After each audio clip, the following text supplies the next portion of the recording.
Three offensive rebounds that they got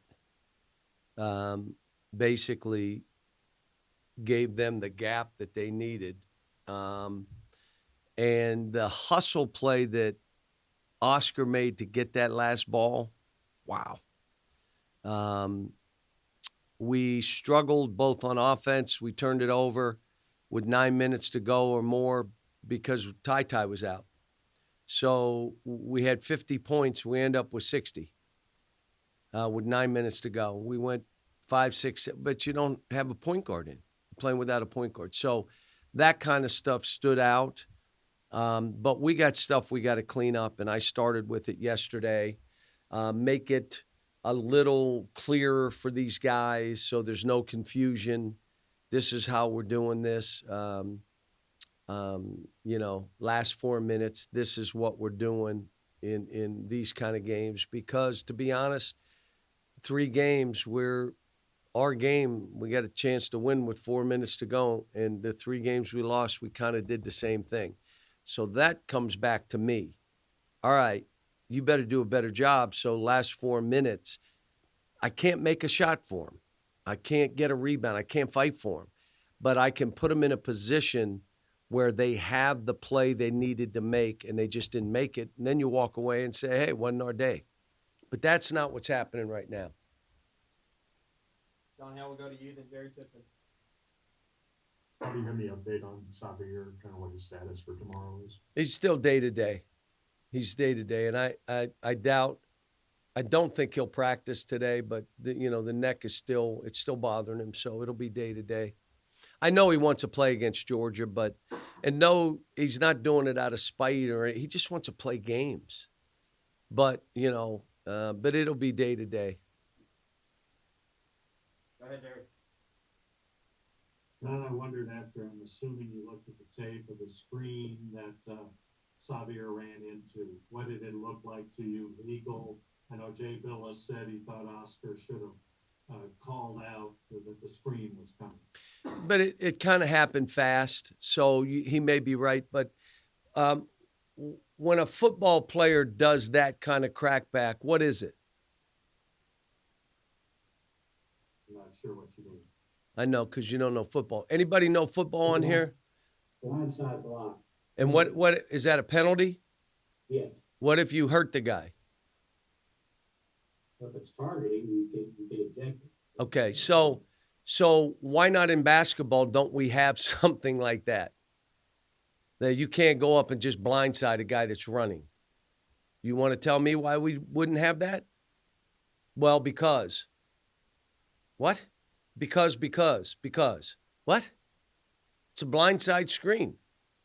Even if a guy went up and he knew he was coming and he wanted to do it with his hands, showing, that would be okay with me. I don't think the guy did anything dirty. I think it's a rule that needs to be changed. Now, they change rules when there's a shot clock violation late in the Final Four that's not called, when there's a goaltending call that's not called and we lose those.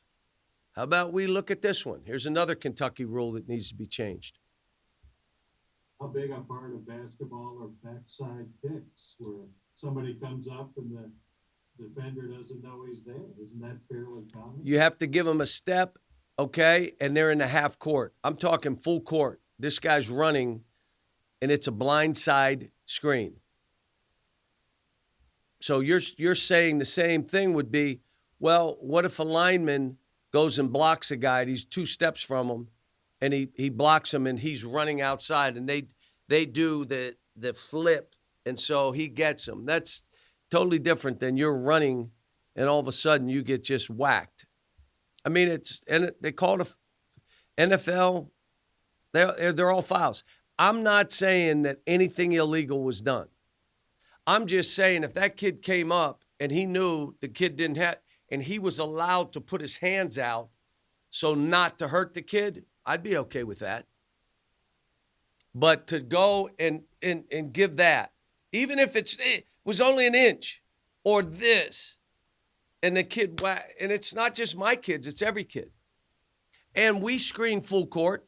I wish my guys could use their hands, not outside their bodies. but they could use their hands to stop the guy so he wouldn't hurt himself. You may not agree. Cal Tucker, go ahead. Yeah, Cal, regardless of what the plan is or what it ultimately becomes with Shaedon, this is such a unique situation. You've been through it once before. How do you talk to the rest of your team about a guy like Shaedon, a highly ranked guy like Shaedon, kind of dropping right in the middle of the season? And how do you talk to Shaedon maybe about how he can endear himself, ingratiate himself with the team?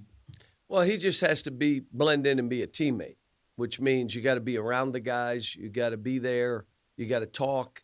Shaedon is not a guy that says a lot. Well, you got it. You can do that, but the only way you create relationships is that you speak, you listen, you talk. So he'll have to do that. But he's a ways away from playing games, and it may be a year from now. I mean, he's, and they all know. I talked to him. I said, we don't have a plan for him to play this year. Maybe he does, but that is not the plan and never has been. Now, I never said it because I wanted everybody to go crazy. All the other places, well, they may have it. But the reality of it is we never had a plan. If you ask me right now, my guess is he won't play, but you don't know what happens. I mean, we've had injury after injury. This happened, that happened. We're down to 6, 7 guys. I may tell them, look, man, you got to go in 7 minutes a game. You got to play some. But my hope is we're never there. John Wong, you got next. Ron, I noticed this year that Coach Coleman is very vocal. He's very animated on the sidelines. We're not used to seeing that from an assistant coach.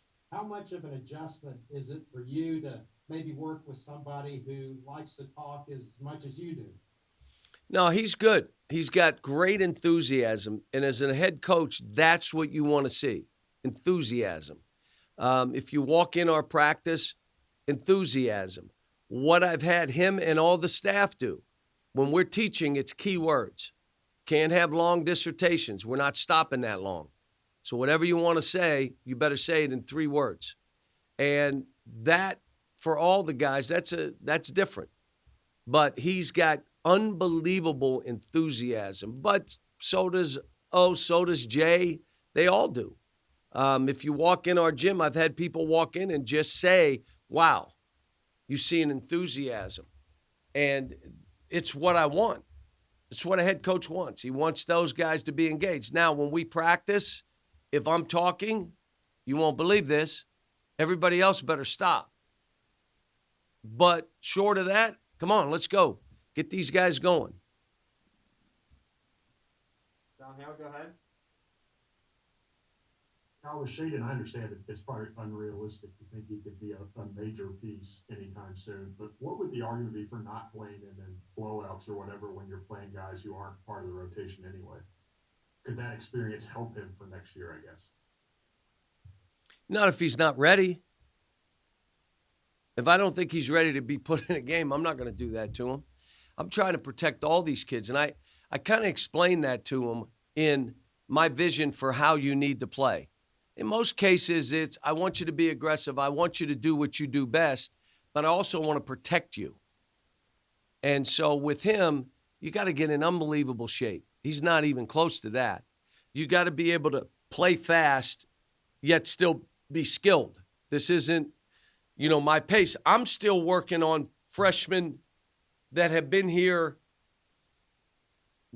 the summer, the fall, and months, and they're still not playing I'm still working on a couple guys that have been here 3 years. That you got to play with more intensity, more fight. You have to fly. You can't run at your speed. Run faster than you think you can run. It takes time, and to create a new habit is hard. And so, I'm not going to put him in a situation where he's not ready to go in. Yesterday, I had him jump and touch the rim with his head, which he did. And then we watched him shoot, and he jumped that high. Whoa, wait a minute. You put your head on the rim and you jump this high for jump shots? What are you talking about? And so all the stuff I'm trying to do is bring out a point. We ran. He didn't make any shots. I said, listen, kid, you don't have to make them all. Can't miss them all. Can't miss them all. And just because you're running, that's not it. So it's first day. This stuff is all new. When we start going and he's going live, he's not even gone live yet. That's when we'll figure some more stuff out. Right now, I want him to get acclimated. I want him to get to know his teammates. He's got a sweet mate, but I want him who's taking him under their wing and helping him. I would say it could be Xavier, but, right now he's just trying to get healthy. First notes will go to you and then Dick Gabriel. Hello, Coach. Hope you're doing well. Coach, speaking about Ty Washington season so far with you guys, what type of challenges you put on him on his game, and how satisfied you are on the way that he acclimated, the way that he reacts to the challenges that you put on him? Well, he's done fine. I mean, he's quietly done the numbers that he's done as a freshman. But now he's going to have the opportunity that Tyrese Maxey had, Jamal Murray had, and some of the other guys that were playing off the ball. Now you're going to play on the ball. Now you look at those guys now professionally where they're playing.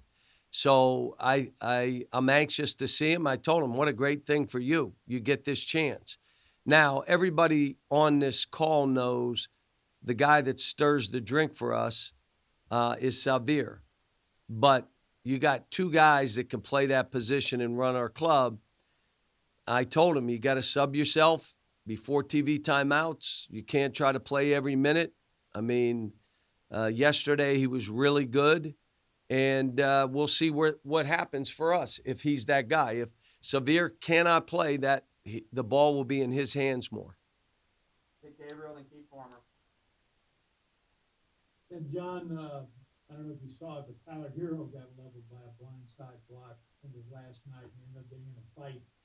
But I'm wondering. Did he really? Yeah. I mean, Dick, you think about it.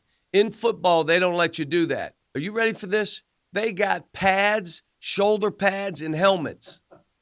And they don't let you do that. Now, we could say, well, what about the offensive line when the guy goes around and he hits them? And you can say all you want. But in football, if you do that and you're nasty about it, you're thrown out of the game. Like if you move to hit a guy, you're out. Go. All I'm saying is if you're going to let that thing happen away, have the guy have his hands up because all he's trying to do is stop the guy. Well, stop him. Get your hands up so he doesn't get whacked.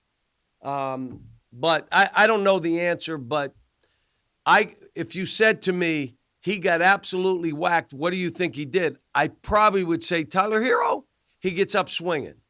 He did. Yeah, I would figure that. My question is, real quickly, in your video study of Georgia, they're struggling. Is it, and I don't need to give away the score, but is it a matter of them just they miss Xavier Wheeler? I mean, losing a guy like that hurts them, as you well know. I think they lost a couple guys, but here's what I would say. They had Texas A&M beat. They had the lead with 6 seconds to go, and a kid makes a pull-up three, not a screen, not a screen down, screen away play. The kid just came down and jacked the three, and it was guarded, and he makes a three at the buzzer, and that's how they lose. And Texas A&M is 12-2. So they're capable. I'm going to tell you, all the tape I watched, excuse me, they play. I need to get tested. They play hard, all right? They compete. They run good stuff. Tom always does run good stuff. They have good defensive schemes. They do a zone, 2-3. They do a matchup zone. They'll do a little bit of press. He'll throw different things. They play pick and rolls different. They're a hard show. And then sometimes they'll drop. So, it's a good challenge. And for Ty, there's different things he's going to have to face, and he hadn't faced them this year. Keith, go ahead.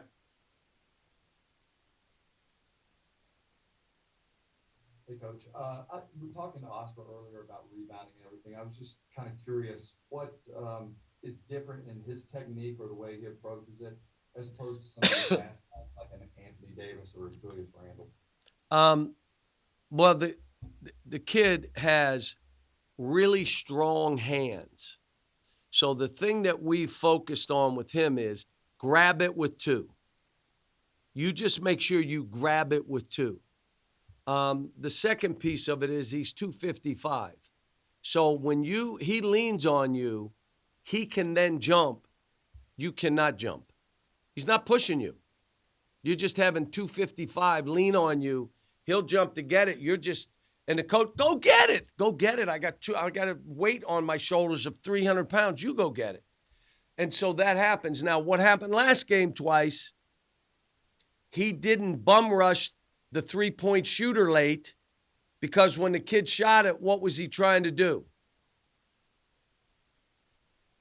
Go rebound. No. No. Your job was to take away that three, not rebound when that's the position. We got other guys. Let it go and then go get it. So, we talked to him about it, and we got to get him to talk more on pick and rolls and all the other stuff, but we'll see.